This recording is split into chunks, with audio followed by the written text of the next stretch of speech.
징계처분 통지서를 받은 그 순간 여러분의 세상은 멈췄을 것입니다. 20년 넘게 쌓아온 공직 생활이 단 한 장의 종이로 부정당하는 고통을 잘 압니다. 하지만 절망하기엔 이릅니다. 소청심사라는 강력한 구제수단이 우리에게 남아 있습니다. 오늘 이 자리에는 억울한 처분으로 고통받는 두 분의 의뢰인을 모셨습니다. 함께 전략을 짜보며 감경의 희망을 찾아보겠습니다. 행정사님, 저는 정말 억울해서 잠을 이룰 수가 없습니다. 조사 과정에서 제가 설명한 내용은 하나도 반영되지 않았습니다. 징계 의결서에 적힌 사실관계 자체가 실제와 너무 다릅니다. 의뢰인님, 그것이 바로 소청심사에서 가장 먼저 다뤄야 할 사실 오인의 문제입니다. 징계위원회는 때로 감사관의 일방적인 보고서만 믿고 처분을 내리곤 합니다. 우리는 그 보고서의 허점을 낱낱이 파헤쳐서 진실을 증명해야 합니다. 제가 하지도 않은 말이 마치 사실인 것처럼 기록되어 있습니다. 이런 상황에서도 소청심사위원회에서 내용을 뒤집을 수 있을까요? 당연히 가능합니다. 객관적인 증거와 정황을 논리적으로 재구성하면 됩니다. CCTV나 메신저 대화 내용, 동료들의 진술서를 통해 사실관계를 바로잡아야 합니다. 사실 오인이 증명되는 순간 해당 징계 처분의 근거는 완전히 무너집니다. 행정사님, 저는 사실관계는 대부분 인정하고 있습니다. 하지만 제가 저지른 실수에 비해 처분이 너무 무겁다는 생각이 듭니다. 단 한 번의 실수였는데 바로 정직 처분이 내려질 줄은 몰랐습니다. 의뢰인 이님과 같은 상황에서 우리가 주장해야 할 것은 비례의 원칙입니다. 공무원의 비위 행위에 비해 징계 처분이 과도하게 가혹해서는 안 됩니다. 이것은 징계권자의 재량권 남용을 견제하는 아주 중요한 법리입니다. 제 평소 근무 성적이나 포상 실적은 전혀 고려되지 않은 것 같아요. 가족들의 생계까지 위협받는 상황인데 너무 냉정한 처사라고 느껴집니다. 맞습니다. 공익의 목적보다 의뢰인님이 입는 사익의 침해가 훨씬 큽니다. 지난 15년 동안 성실히 근무하며 받은 표창장들이 큰 힘이 될 것입니다. 소청심사위원회는 이런 참작 사유들을 매우 심도 있게 검토합니다. 그런데 행정사님, 제 옆부서에서도 비슷한 사건이 있었습니다. 그분은 견책 정도로 끝났는데 왜 저만 중징계를 받아야 하는 걸까요? 바로 그 지점이 세 번째 핵심인 평등의 원칙입니다. 동일한 유형의 비위 행위에 대해서는 공평한 잣대가 적용되어야 합니다. 특정인에게만 유독 엄격한 잣대를 들이대는 것은 형평성에 어긋납니다. 그렇다면 다른 사람들의 사례를 증거로 제출하면 도움이 될까요? 그럼요. 유사한 사례에서 내린 낮은 수위의 징계 사례들을 수집해야 합니다. 우리만 차별적인 대우를 받았다는 점을 논리적으로 입증하는 것이 관건입니다. 저는 공직사회에서 제 평판이 이미 나빠졌을까봐 두렵습니다. 소청심사에서 인용을 받는다고 해도 예전처럼 일할 수 있을까요? 걱정 마십시오. 소청심사는 공무원의 권익을 보호하기 위한 법적 장치입니다. 정당한 권리 행사를 통해 명예를 회복하는 것은 공직자로서 당당한 일입니다. 오히려 감경을 통해 본인의 결백이나 참작 사유를 공식적으로 인정받으십시오. 사실 오인과 평등의 원칙을 동시에 주장할 수도 있는 건가요? 물론입니다. 여러 법리를 촘촘하게 엮을수록 감경 가능성은 높아집니다. 1차적으로는 사실이 아님을 밝히고 2차적으로는 설령 사실이라 해도 너무 무겁다는 논리를 펴야 합니다. 전문가의 시선으로 제 사건을 다시 보니 희망이 생기는 것 같습니다. 막막한 어둠 속에서도 길은 반드시 있습니다. 혼자 고민하지 마십시오. 행정사님이 분석해 주신 비례의 원칙 이야기를 들으니 마음이 한결 가볍습니다. 제 억울함을 알아줄 분이 계시다는 것만으로도 살 것 같습니다. 소청심사위원들의 마음을 움직이는 것은 감정적인 호소가 아닙니다. 철저하게 법리에 근거한 서면과 날카로운 입증 자료가 승패를 가릅니다. 소청심사 준비기간이 보통 어느 정도 걸리는지도 궁금합니다. 처분 통지서를 받은 날부터 30일 이내에 청구해야 하니 서둘러야 합니다. 그 짧은 시간 안에 완벽한 소청 이유서를 작성하는 것이 전문가의 역량입니다.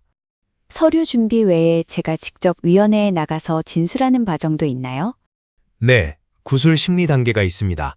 그 자리에서 제가 의뢰인님 곁을 지킬 것입니다. 예상 질문을 뽑아보고 답변을 연습하며 철저하게 대비할 것입니다. 행정사님만 믿고 진행하면 제 중징계도 감경될 수 있을까요? 저는 수많은 사례를 통해 불가능해 보이던 사건을 인용으로 이끌어냈습니다. 의뢰인님의 상황도 충분히 다투볼 여지가 있는 사건입니다. 정직이 감봉으로만 바뀌어도 제 공직 인생은 다시 시작될 수 있습니다. 그 시작을 제가 돕겠습니다. 사실관계의 작은 틈 하나가 큰 변화를 만듭니다. 오늘 상담을 통해 제가 무엇을 준비해야 할지 명확해졌습니다. 지금 당장 필요한 증거 리스트를 정리해 드릴 테니 바로 움직입시다. 시간은 우리의 편이 아닙니다. 골든타임을 놓치지 않는 것이 중요합니다.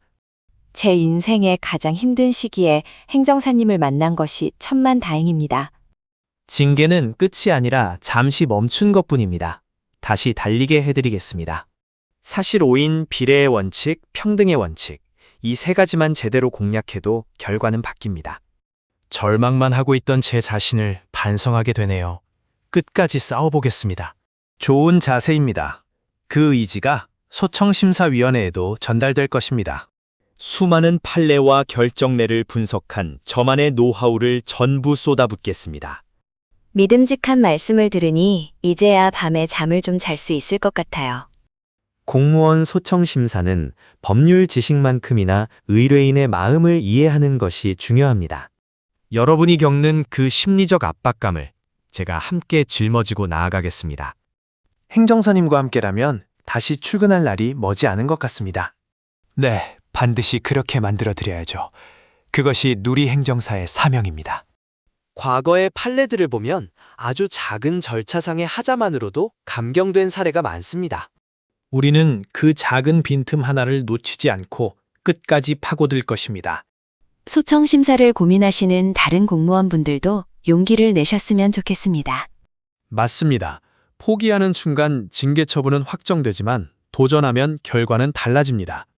징계 사유가 정당한지, 절차는 공정했는지, 수위는 적절했는지 다 따져봐야 합니다. 제 사건의 경우 징계위원 구성에도 문제가 있었던 것 같은데 확인이 될까요? 그 부분도 아주 날카로운 지적입니다. 절차적 하자는 강력한 무기가 됩니다. 제척 사유가 있는 위원이 참여했다면 그 처분은 당연히 취소되어야 합니다.